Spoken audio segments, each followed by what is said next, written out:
Ayan mga kapatid, magandang gabi po sa inyong lahat at narito naman po ako at muling magbabalik at upang i-unbox natin yung yung ah, pinad pinadala na yung order mo ma'am ma'am, saglit lang titignan natin dito sa logbook dahil nakalista dito yung mga mga kapatid, yung mga nagpa-reading, nagpa-ritual, nagpa-healing dito sa logbook, tsaka nagpatawas, nakalista yan dito. Tsaka ititignan natin yung in-order sa atin ni ni Ma'am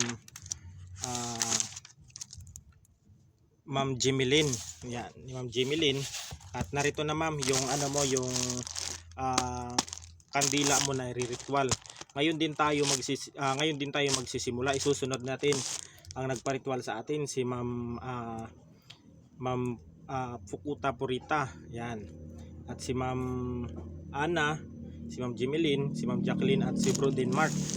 Yan po mga kapatid, susunod natin na ritual ngayong ngayon natin tayo magre-ritual. Ayan. At ngayon? March 17. Yan, magre-ritual tayo mamaya. Open natin Ma'am Jemeline dahil para malaman ninyo na dumating na ang inyong parcel. Ayan, na pina-order ninyo sa akin para hindi kayo magsabi kayo na hindi ko in-order yung inyong pera na pang-payment dito para sa kandila. Ayan, nandito na, dumating na. Kagahapon lang dumating sapagkat ako po ay busy kahapon. Marami din akong ginamot kahapon online at saka sa sa mga sa online tsaka sa actual. Ayan. At kanina din yung mga nag-message sa akin dito upang magpagamot at magpa-reading, hindi ko po mga kapatid, hindi ko po nabasa yung mga message ninyo. Pagpasensyahan niyo na po ako sapagkat nagpatato po ako kanina. Yan, nagpatato ako pangdagdag protection lang din mga kapatid. Yan, sa ating katawan sa spiritual. Ayan. At bubuksan na natin ang inyong order na mga kandila. At maya maya habang nagbabalot kami ng mga pangregalo sa mga bata ng ating partner ay magre-ritual tayo. Sunod-sunod ang ritual natin mamaya. Yan, i-videohan ko rin mga kapatid yung mga pagre-ritual para hindi kayo para malaman niyo na in-ritual ko yung mga yung mga kandila na ginamit sa pagre-ritual mga kapatid. Yan, minsan po mga kapatid ay pag nagre-ritual pa ako, isinisingit ko na lang yung mga taong nagpapa-ritual sa akin kasi busy talaga ako mga kapatid. Ayan, sa mga magpapagamot sana kanina, ayan, at magpapatawas ay ngayon ko lang nabuksan ang inyong mga mensahe sa aking messenger. Ayan ma'am, ito na yung order ninyo.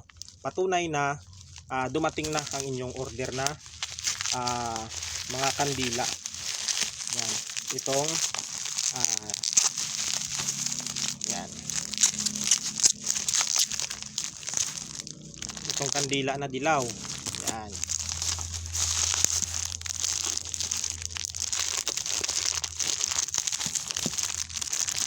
itong orange.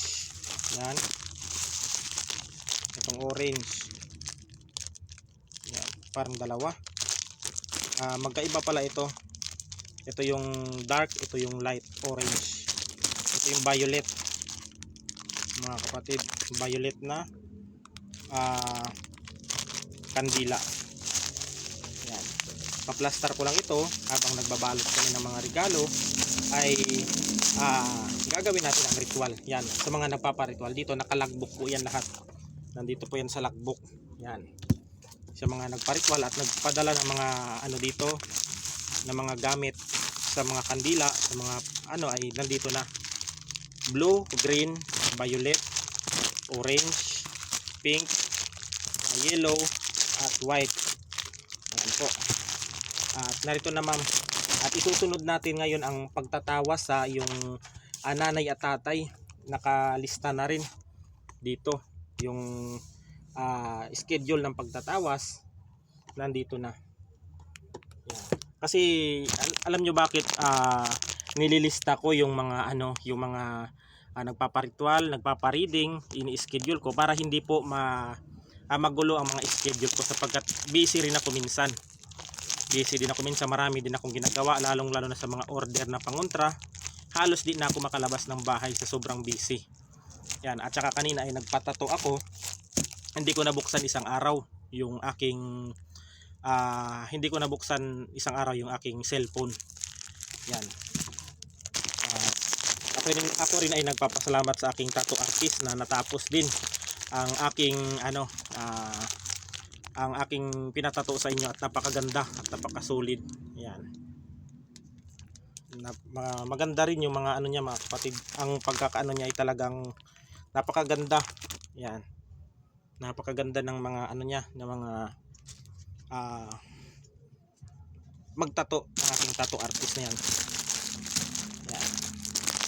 Ito ay ko dito kukuha na ako dito at iisa-isahin ko yung mga nagpa-ritual, at magri-ritual tayo mamaya. Yan. At hanggang dito na lang mga kapatid, at God bless us all. Ingat po tayo palagi.